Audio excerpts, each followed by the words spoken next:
Guys, eto nga yung araw na nakipag-birthday kami sa aking father-in-law na si Lolo Rudy. Pero bago nga kami pumunta sa birthday guys, ay maaga muna kaming nagising para maghanap at bumili ng karne ng kambing. Dahil magluluto tayo ng kalderetang kambing. Madilim pa ng mga oras na yan guys dahil nasa 4:30 AM pa lamang nang umalis kami ng bahay. Buti na lamang guys ay maaga kaming umalis ng bahay at maaga rin naming nalaman na hindi pala magbubukas yung tindahan na pinagbibilhan talaga namin ng karne ng kambing. Kaya meron pa kaming oras guys para makapaghanap ng iba pang nagtitinda. 10:30 na guys nung makauwi kami sa Magalang, kaya ang ginawa ko ay agad ko nang pinakuluan yung nabili naming karne ng kambing. At dahil late na rin kaming nakapunta dito sa Mabalacat, kaya pagdating namin guys ay agad na rin kaming kumain. Meron dito guys na isang bilao ng kimbap na sobrang nasarapan ang mga bata. Syempre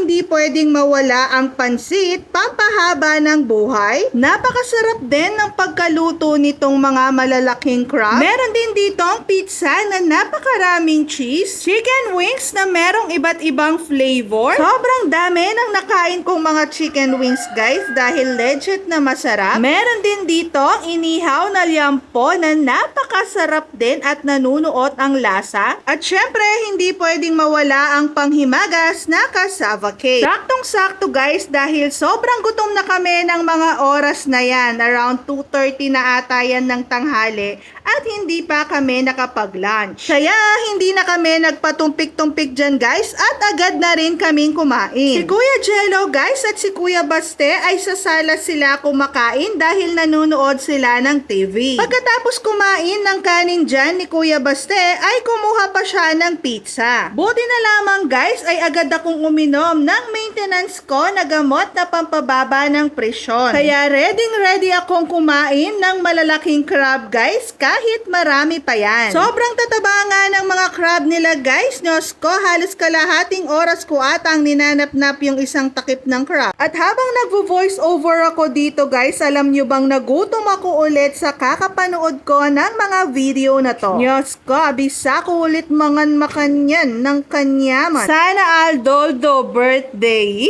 makarano. Una nang natapos dyan si Ate Mariel guys, pagkatapos ay tumayo na rin si Daddy Ma. Hindi pa ako tatayo dyan guys dahil nag-e-enjoy pa akong kumain. Bala kayo dyan. Magpapakabusog talaga ako dito. At nanap-napin ko pa itong mga galamay ng crab. Pagkatapos nga naming makipag-birthday guys, hindi ko napansin na nakapag-sharon pala ng pagkain si Ate Mariel. Kinabukasan ay inilabas ni Ate Mariel yung na-sharon niya na pagkain. O diba, nakipag-birthday na kami tapos meron pa kaming libreng merienda kinabukasan. Paano? Yun lang muna at kita-kita ulit tayo sa aming next vlog. I-follow nyo na rin ang aming page para lagi kayong updated sa aming mga bagong videos.